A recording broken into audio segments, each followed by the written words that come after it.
It is time to update my list of teams who are Super Bowl contenders.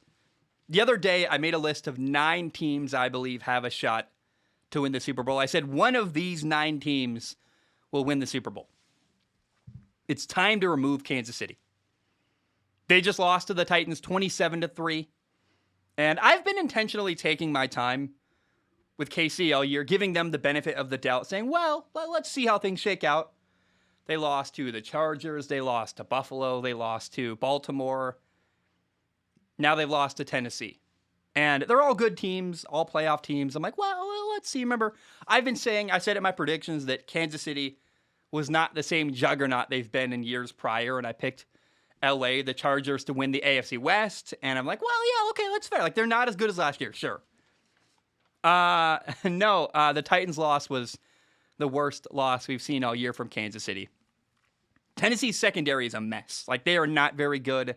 They're like 9 teams away from the bottom. Like, they're a bottom 10 pass defense in the NFL. Their corners are bad. They have blown assignments. They can't cover very well.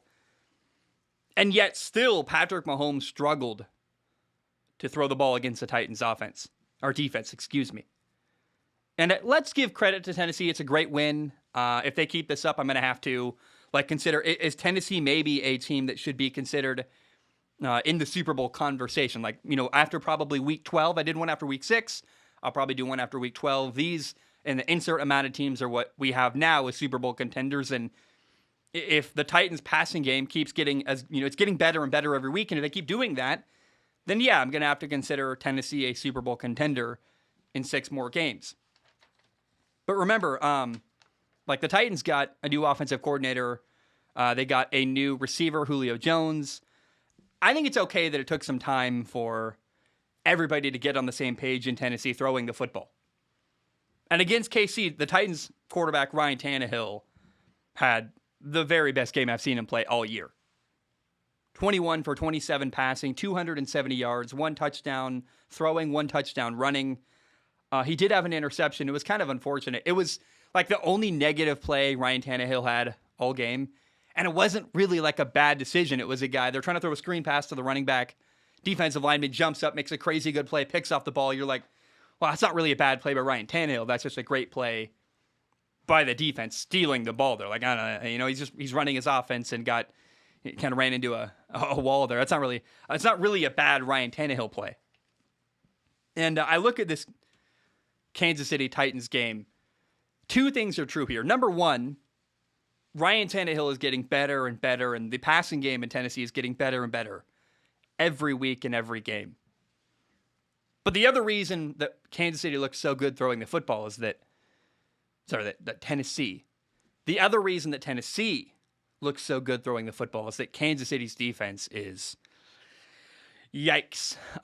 It's not good. Like, they can't stop anybody right now. They are tied for last in the NFL with only 8 sacks. They cannot get after the quarterback. Like, the 2 worst teams in the NFL at getting pressure on the quarterback are Jacksonville and Kansas City. And if you're ever on a list with Jacksonville, unless it's that one rare team that went to the AFC title game, like, you do not want to be ever compared to Jacksonville. And then on top of that, so the bad defense in Kansas City is putting more and more pressure on Kansas City's quarterback, Patrick Mahomes. And as a result, Kansas City leads the NFL in turnovers. And they lead by a lot. Kansas City has 17 turnovers this year. The only teams even close are the Jets, the Jaguars, and Houston. They all have 12. So in 7 games, 17 turnovers is what's going on in Kansas City. That's awful. And what I want to learn from here is I never want anybody to ever tell me that the team around a quarterback doesn't matter. We give all this praise to the quarterback position. And, we saw Tom Brady. He was falling off of a cliff. Remember that quote? In New England. He goes to Tampa, wins his Super Bowl in year 1. Tom Brady's having the best year of his career. Matthew Stafford was awful in Detroit for a year. Not awful, but never could really win. He looks great in L.A. Matt Ryan, with a great team, went to a Super Bowl with a bad team, was awful. Had a number 4 overall pick last year in Atlanta. The team around a quarterback matters way more than anybody likes to talk about. It is really easy to go, oh, the quarterback, wow. It's hard to understand what a good offensive line is. It is hard to do the work of understanding good play calling. Not a lot of people can do that. Most people, that, especially like you see reporters that never played football in their past, and I didn't play in the NFL. I played in college. But you see a lot of reporters are guys who went to journalism school. They learned how to write really good stories, and they've never actually played football. So, of course, all they do is go, oh, quarterback, big numbers. Quarterback, lots of interceptions. Good quarterback, bad quarterback. It's lazy. It's simple analysis. It drives me nuts. Like I'm not perfect. I do my best to look at the world with a lot of nuance and share all the context I possibly can. The lesson here is that, yes, having great numbers makes you a good quarterback, but great numbers are also the product of having a really good team around a quarterback. Patrick Mahomes needs help. Aaron Rodgers needs help. Tom Brady needs help. And Mahomes keeps trying to make up for the bad team around him, playing hero. Like last year, Carson Wentz in Philadelphia was a broken quarterback, playing a lot of hero ball, trying to make up for the bad teams, the bad players around him, the broken roster, the bad offensive line. And you saw last year, Carson Wentz was throwing throws into double coverage and forcing things and holding onto the ball too long. You notice this year in Indy with a different coach and a better offense around him, Carson Wentz isn't making the same mistakes he made last year. Well, now we're seeing Patrick Mahomes make those mistakes because the team around him is not as good. People often overlook how important it is to have a good team around you. And I look at the rest of the schedule for Kansas City ahead. They play the Packers. They play the Raiders twice. The Raiders are really good. They're 5-2. They play Dallas. They play the Chargers. They play Cincinnati. Best case scenario, Kansas City is going to win 8 games this year. Right now, I'm going to update my prediction. I believe Kansas City is going to go 7-10.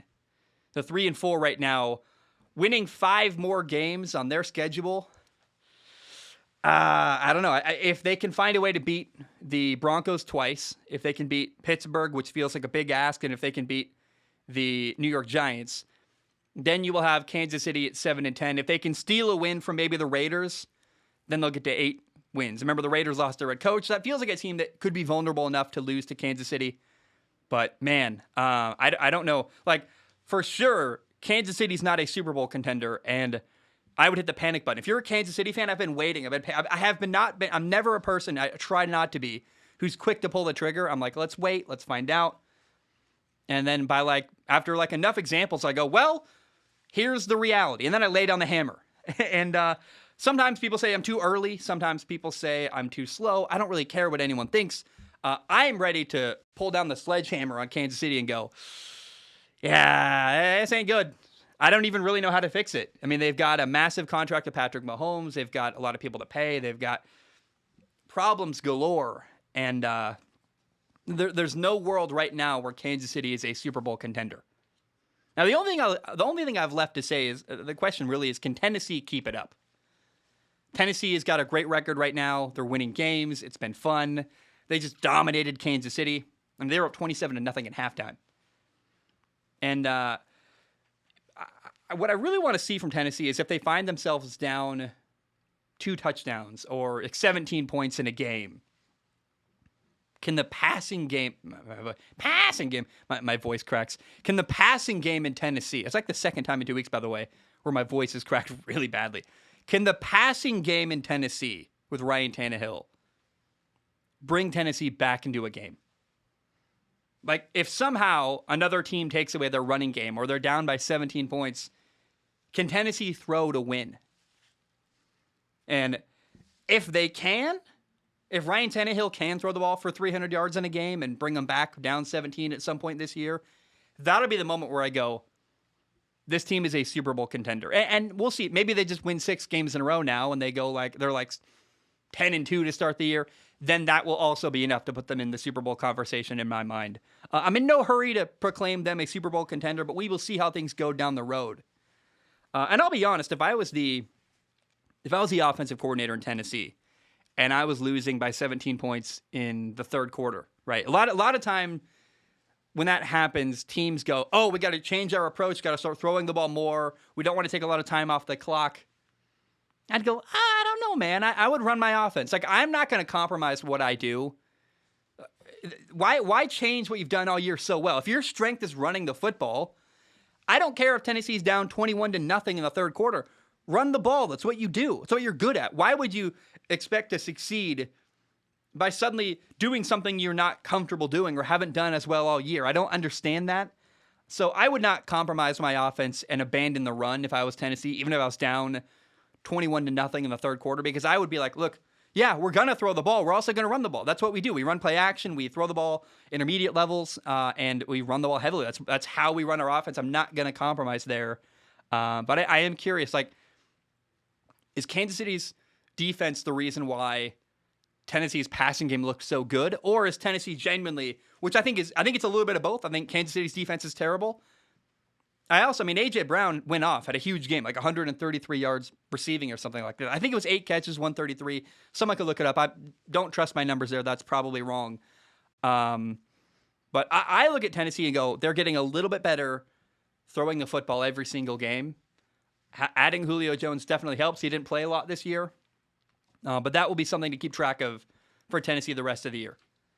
And I think I do have, let's see, I might have one more thing to say. How do I put this?